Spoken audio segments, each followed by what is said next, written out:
Waiting can make your Social Security check bigger, but it can also make the months before that check much more expensive.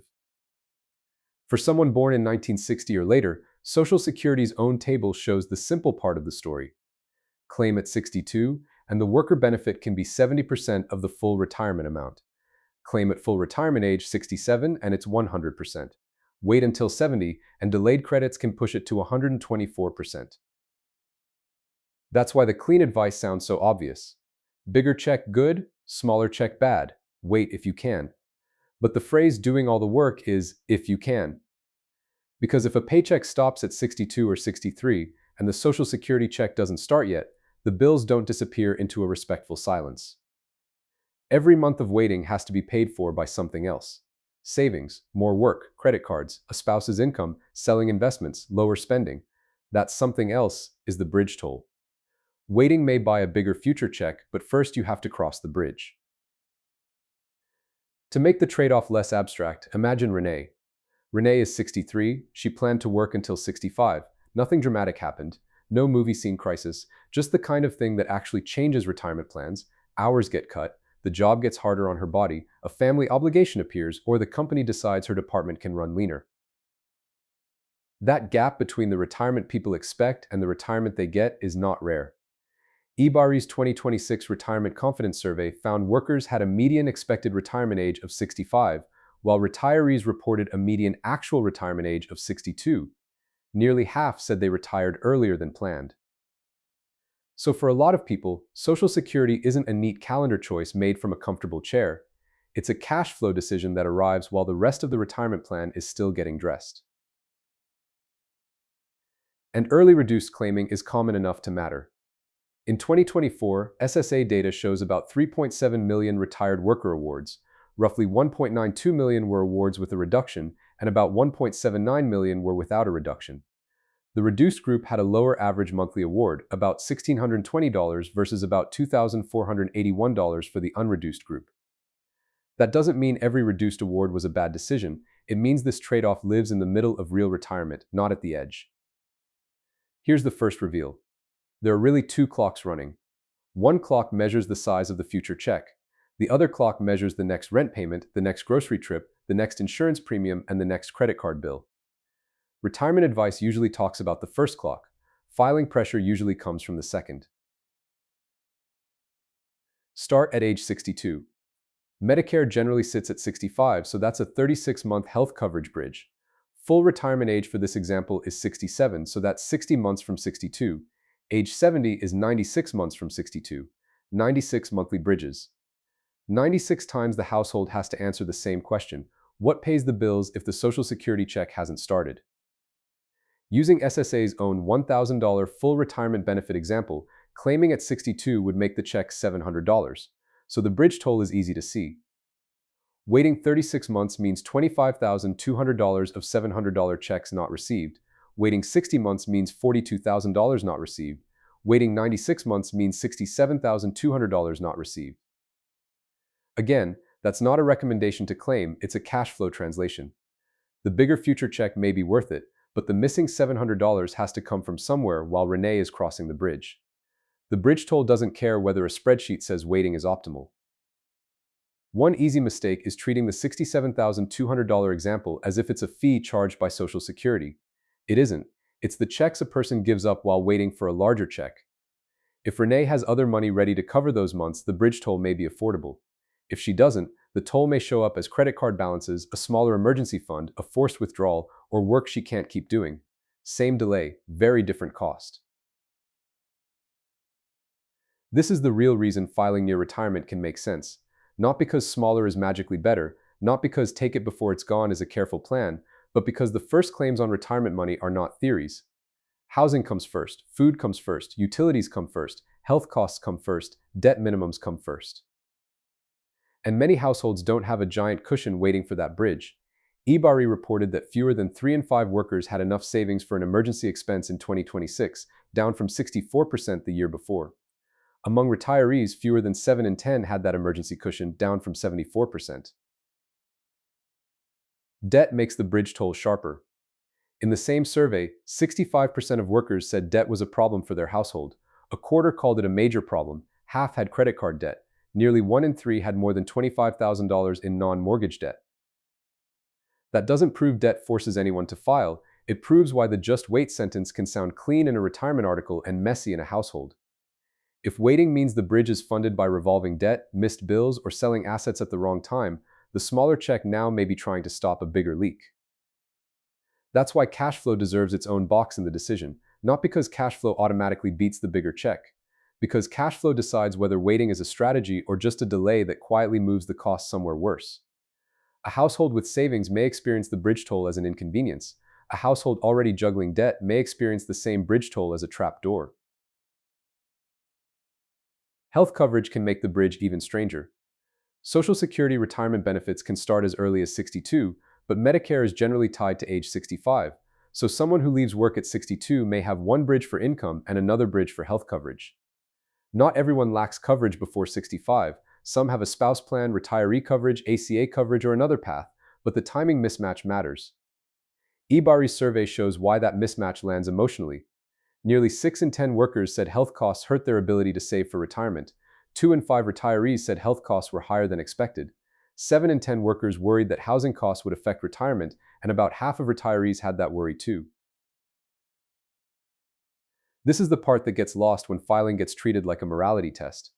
Some people file early because they misunderstand the trade-off. Some file because they're scared. Some file because they're impatient. But some file because the bridge is charging them in a currency they can't afford. Work can help, but even work has rules.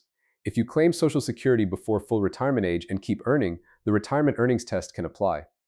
For 2026, SSA lists a $24,480 annual limit before the year you reach full retirement age and $65,160 in the year you reach it.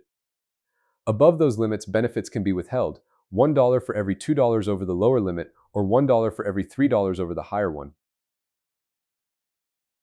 The key word is withheld. This isn't the same as saying every dollar is permanently gone. SSA later adjusts benefits for months when checks were withheld, but in the month Renee needs cash, a withheld check still feels like a missing check. The rule doesn't make filing impossible, it makes file and keep working less simple. So Renee's decision isn't one line.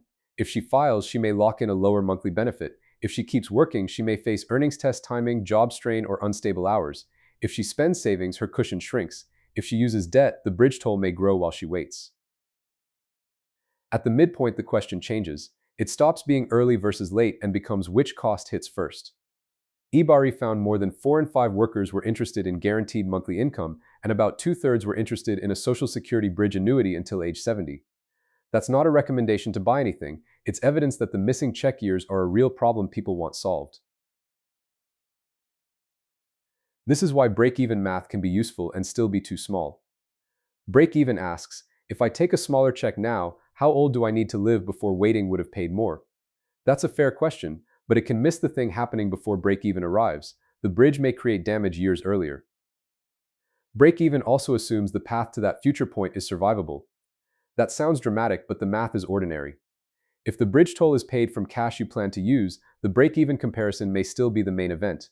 If the bridge toll is paid by selling investments at a bad moment, skipping medical care, or adding high-interest debt, then the path itself has a cost. The future check isn't the only number in the room. The later check can still matter a lot. SSA's 2023 life table shows that at age 70, remaining life expectancy was about 14.66 years for males and 16.76 years for females in the Social Security area population. At age 62, the figures were about 20.29 and 23.08 years. A bigger inflation-adjusted monthly check can protect a long retirement, but averages aren't promises and a household can't spend an average. That sentence is the whole reframe. A bigger check later can be extremely valuable, it just can't pay a bill today. So the useful question isn't, is waiting good? The useful question is, what does waiting force me to do? If waiting forces you to use a planned cash reserve, that may be fine. If waiting forces you to drain the only emergency fund, that changes the math. If waiting forces a few extra comfortable work months, that may be fine. If waiting forces a painful job you can't physically keep, that changes the math. If waiting forces temporary spending cuts, maybe that's manageable. If waiting forces credit card debt, the bridge toll starts compounding against you. There's also a reason the waiting advice is so persuasive. For some checks, the dollar gap is huge. SSA's maximum taxable worker example for 2026 shows $2,969 at 62, $4,207 at 67, and $5,181 at 70. That's visual-only proof here because it isn't the average retiree, but it shows why waiting can be powerful when the household can afford the bridge. So filing near retirement can be defensive, not reckless. It can be the choice to protect the next 36, 60, or 96 months from damage. But waiting can also be defensive. It can protect the older version of you, the person who may need a larger guaranteed monthly floor at 78, 82, or 90. And if there's a spouse in the picture, the decision may not be just one person's check. SSA's early benefit table for this same birth year group shows a worker benefit at 62 can be 70% of the full amount, while the spouse benefit shown at 62 is 32.5% compared with 50% at spouse full retirement age. That's not a full spouse or survivor guide, it's a warning label. Household rules can change the stakes. This is where oversimplified advice gets dangerous. Always wait ignores the bridge. Always file as soon as you can ignores the permanent reduction. Take it before the government runs out turns a financial decision into a panic reflex. The calmer answer is harder but more useful. Find the toll, then decide whether the larger future check is worth crossing the bridge. The slogans are tempting because they remove uncertainty, but uncertainty is the decision. You don't know your exact lifespan. You may not know how long work will last. You may not know what health costs will look like. You may not know whether the next recession, layoff, caregiving need, or rent increase lands before age 70. The point isn't to turn every pressure into a reason to file. Some pressures are real but still manageable. Some are emotional and they deserve respect without being allowed to drive the whole decision. A good reason to file has a cost you can name. A weak reason to file is usually vague: fear, rumor, impatience, or the feeling that a check left unclaimed is somehow being stolen from you. So here's the practical framework. Don't start with the claiming age, start with the pressure. Filing pressure equals bridge toll, plus cash and debt pressure, plus work limits, plus health coverage timing, plus household impact, minus the value of the bigger later check. That isn't a calculator, it's a way to stop pretending one number answers every life. First, count the months you would have to fund. 36 to Medicare, 60 to full retirement age, 96 to 70. Second, estimate the monthly gap. In our simple example, the memorable number is $700. Third, name the permanent reduction. Filing may solve today and lower tomorrow. Fourth, test the work rules. If you file before full retirement age and keep earning, the earnings test may affect your checks. Fifth, test the health bridge. Social Security at 62 and Medicare at 65 are not the same gate. Sixth, test the household. Spouse rules, survivor risk, debt, savings, and health horizon can move the answer. For Renee, the right answer depends on the bridge she actually has. If she has cash reserves, affordable health coverage, low debt, and work she can keep doing, waiting may be a strong protection for later life. If the bridge is funded by credit cards, exhausting the emergency fund, or a job her body can't keep, filing may be a rational way to stop damage even with a smaller check. Notice what changed. We didn't prove that filing early is best. We proved that best can't be judged only by the size of the future check. The bridge toll is part of the price. Sometimes it's small, sometimes it's manageable, sometimes it's the whole decision. That's the reason to file for Social Security near retirement that often gets flattened into shame. Filing may be the moment you admit the bridge is too expensive. Waiting may be the moment you decide the bridge is worth paying. Neither one is automatically wise, neither one is automatically foolish. Before you choose, ask 3 plain questions. What pays the waiting months? What does filing permanently reduce? Who else is affected if the check is lower, higher, earlier, or later? If you can't answer those 3, you don't have a claiming strategy yet, you have a slogan. Filing is not automatically smart or foolish, it's the moment you decide whether the bigger future check is worth the toll you have to pay to reach it. If this helped, like the video, comment with the bridge toll you'd want to test before filing, and subscribe for more plain English money explainers. Thanks.